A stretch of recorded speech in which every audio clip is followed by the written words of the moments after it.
morning, students. Let us continue from where we left off last time. That's the textbook's page 83, the last paragraph there. I passed from IIT, joined a non-violent social movement for tribals with Sarvodaya, participated in a peaceful satyagraha, went to jail for 10 days, came back to Bombay, was jobless for a while, worked for ₹125 a month to supervise workers at the night shift in a mechanical workshop, changed 13 houses in Mumbai, and finally settled on information technology as my career. I spent 32 years in information technology, out of which I was a Chief Executive Officer, or MD, or the software head for 23 years for large global multinational software companies with thousands of software professionals worldwide and 6 offices in the US, 3 in Europe, 1 in Japan, and 1 in Australia. I had to travel all over the globe around 150 times for business. During this period, I had also written 4 books with 500 to 700 pages each on information technology, published by Tata McGraw-Hill and then translated into Chinese for global distribution. So in this paragraph we see how after his training and his education in IIT, the author had a hard time for some time in a way, but it shows us the social consciousness. He didn't straight away go looking for a good job. He joined a non-violent social movement for tribals. So he, after all his discussions and chats with his friends in the IIT, he developed a desire to serve. And so he joined that movement for the tribals with Sarvodaya. And then he participated also in a peaceful satyagraha. So in a way, a protest for their rights or for their welfare, but it was peaceful. But in spite of that, he went to jail for 10 days. So he's gone through a lot of different experiences, working for tribals, joining in a mass movement of satyagraha for a particular cause, experiencing jail because of that, came back to Mumbai and was jobless for a while. So he also had the experience of unemployment. He worked at a very meager salary of ₹125 a month. So he went through hard times soon after his education, but not because he couldn't get something better. He wanted to experience service for others, the troubles and the hardships of working for others, fighting for their cause in a peaceful way, all this. Finally, he got a job to supervise workers at a night shift workshop, in a mechanical workshop.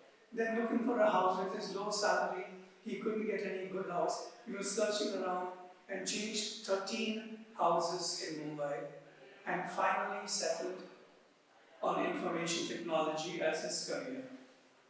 But when he got into information technology, very soon he reached a very high level of administration. He was the Chief Executive Officer, CEO or MD of a software head for 23 years for large international software companies, which were international, working worldwide. And he had offices also in different corners of the world, US, Japan, Europe, and Australia. So in a way, almost all continents of the world, Asia being his home, of course. During this period, he had also, not only was he working, he was also writing. So while he was working, his mind also was constantly occupied, writing from his experience, writing from his knowledge. And they were not small little booklets. Each of them was between 500 and 700 pages and published by Tata McGraw-Hill, which is a company which publishes mainly books for students, for people who can't afford very expensive books. But it helps students a lot in that way. So this, in a way you can say, its goal is to spread knowledge. The purpose of this company, Tata McGraw, the publishing company. And it was translated also into Chinese. I learned a lot of things when I was running these large companies. The first one was the importance of teamwork. In today's world, nothing is possible without teamwork. You cannot be successful if you are a loner and an egoistic person. A loner one who likes to work alone, doesn't like to mix with others. Egoistic, in a way proud, self-conscious, self-conceited, only thinking he's the best and he doesn't like to work with anyone else. So this egoism doesn't help us. So that is the first lesson. Secondly, you need to lead from the front, not push others ahead and you remain safe behind. So you lead from the front by setting a good example in front of your staff. So when you want them to do something, you have to show how you do it by your example. Then they are inspired. If you're doing it, they should also do it. And the third was that you need to trust your subordinates and your colleagues as friends. Sorry, you need to treat your subordinates and colleagues as friends. So don't treat them as servants, someone very lower than you. Rather, treat them as friends. In my career, I made a few mistakes, but learned a lot about motivation, being a good listener, target setting, and the art of delegation, which forms such an important part of today's management. So these are the various things he learned. To delegate means not keep all the authority all to yourself, but share your work, delegate your work, give others also a share in that work. So they also feel part of your work, and they're not just servants carrying out your orders, but sharing in the whole progress of that organization. So to delegate means to hand down, to give a part of your job to the others, or allot them different things so that they all work together. And what else did he learn? How important it is to motivate people. Now, by just giving a big lecture, one doesn't motivate others. One's own example and actions also are a big force for motivation. Then being a good listener. Listen to their problems. Why? If they cannot meet a deadline or they cannot fulfill the work, listen to them, what their problems are, and try to help them. So listen to them. Then target setting. By this date, let us do so much. So keep targets like that, which are manageable and which encourages them. And then the art of delegation, which I just explained to you. So these are the things he learned while he was in the IT industry. After working for all these software companies for so many years, I wanted to return to my first love, that is, to read and write on various subjects concerning human life and existence. So remember what he got in his college days, in his IIT days, how they shared not just their field of specialization, but various other aspects of life, art, literature, music, culture, morals, ethics, values, philosophy. So on all these topics also, he wanted to read and write. But these are the topics and the subjects we deal not with one little thing, say IT, computers and things like that, but with human life and existence. The problems, how they are expressed in different ways. Literature expresses them, art expresses them. Therefore, I gave up 2 offers of around 3 crore rupees per annum to become a writer. So he got very high-paying offers, but he rejected them. He refused them in order to become a writer. This is how my second innings as a writer in Marathi began. What was the first innings? His work, first of all, of course, his education up to the IIT, then his profession, as an IT person. So that was a long innings. That was his first innings after his education. The second innings was as a writer. After this, I have written, since he switched from in his information technology and gave that up, and resigned from that and took to writing. Since then, he has written uh, 34 books in Marathi. That's a lot of work. Most of them have become bestsellers, but have been sold very widely, with tens of thousands of copies sold for each. However, it is not the sales or the money that is important to me, as much as the fact that these books have brought about very good changes in the lives of thousands of readers. So the fact that his books were sold so widely was not so important as the fact that his books had influence on so many people. So more than the money that he got, it was the fact that through his books he could influence, change people, help them to think better. It is these things which really gave him joy. So the good changes in the lives of thousands of readers. After reading my autobiography, Musafir, and a book on psychology, Manat, hundreds have come out of depression, and more than a dozen have given up thoughts of committing suicide and decided to start all afresh. So that was the effect of his books. On when he writes about existence, the problems of existence, the problems in people's lives. Some of them even nowadays we see, especially with this pandemic, and the fact that jobs are being lost, and working from home, which is also not just a bed of roses, it also has its own difficulties. So in all this, the same thing he wrote about, facts like these problems which were existent then, he wrote about them in his books. And that writing of his helped people to pull them out of their despair, their depression, their feeling of uselessness or a feeling of incapability, of being a failure, sad, feeling worthless. So he brought them out of all those feelings. Some even out of the desire to, or the plan to commit suicide, and to start all afresh. So these are the effects his books have had on people. There are hundreds who tell me that they understood the theory of relativity or Big Bang after reading my book on science, Kimai. So he not only wrote about existential things, he also wrote about science. And people, after reading his books on physics, understood these theories in physics, which are quite sophisticated. They could understand them easily because of his lucid, simple, plain explanations in Marathi. My book, Boardroom, on management, has created at least 20 successful entrepreneurs.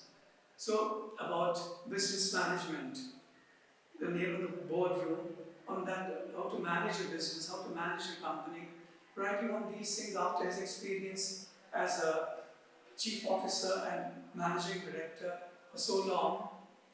He wrote about it, and people have taken ideas from him and they become themselves entrepreneurs. That is, people who start their own work, invest from what they have, and start a new company. That's an entrepreneur, one who invests in something and starts something new for the benefit of mankind and to start a company.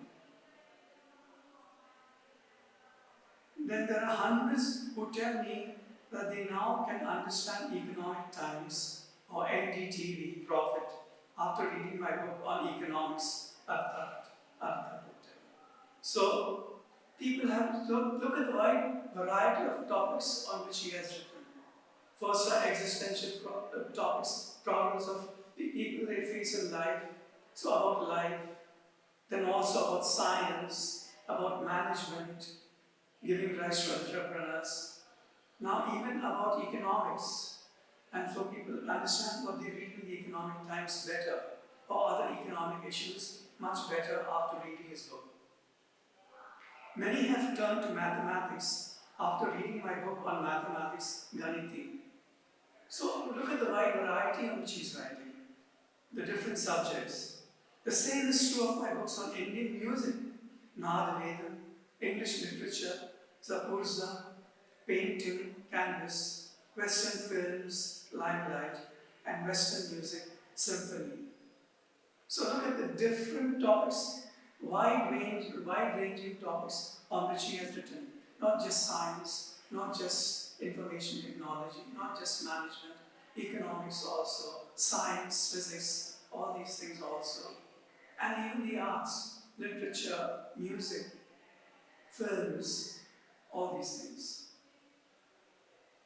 And the other books, such as Genius, is a series of books, then Rakta, or Vitamin, or Anartha. It is these reactions of thousands of readers and the feeling that I am touching the hearts of thousands, if not lakhs, of my readers that keeps me going. So to keeps me going means it helps me to continue writing.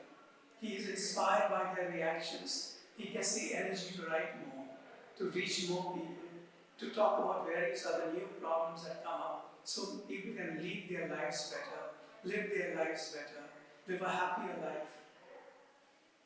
So these are the various things that this person has done. Not only earn money, not only got big jobs all over the world, moving all the time from one country to the other. He also has written things which help, he's written books also to help people live better. Now, why am I telling you my story? Why is he telling this? To show off? I don't think so. What he wants to do through this, we'll see now. When I look back, there are a number of lessons and values that I cherish and keep learning about even today. So there are some through his experience with education, meeting different people in the IIT, his experience in Bombay, and when working in different companies at a very high level, meeting people all over the world. Through all these experiences, he's learned so many different lessons. So he wants to share those lessons so others too can be happy and successful. Some of these are the thirst for knowledge, a desire to know more, to come to know things and not be happy with what you know. I know this, okay, it's enough for my job, why do I need to know more?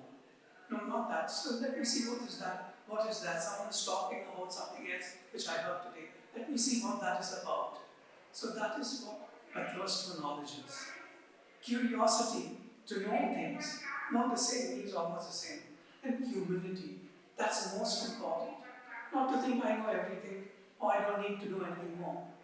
Humility means yes, I know very little and I should come to know more. There's so much more in this world which I should come to know.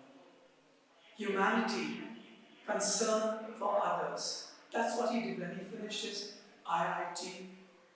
He didn't say, okay, now I finished an IIT and I'm a big person, so let me now earn well. Rather, he looked for social service. He worked with an NGO called Sarvodaya, working for tribals in rural and remote villages. Went to jail, came out penniless, looked for a job. He didn't have a job for a long time, looking for a house which he could afford, therefore in a way homeless for some time. So all these things he's gone through, in spite of his having a degree from the IIT. And it's from all these experiences that he would write about existence and write books which help people to come out of their own depression. Remember his depression when a person speaking English in the hostel mess insulted him and made him feel small. So all these experiences have helped him, and he showed other people how to go through them, not to get disheartened, but to improve. So this is what he wants to teach others. That is what humanity is. Then rationality means thinking logically, not going by prejudices, not going by blind beliefs, but to look at things reasonably, with reason. Is it really so? Does it make sense in today's world? So that's rationality. Equality, to realize, actually this is part of humanity, to realize that I'm not greater than anyone else. All people are equal.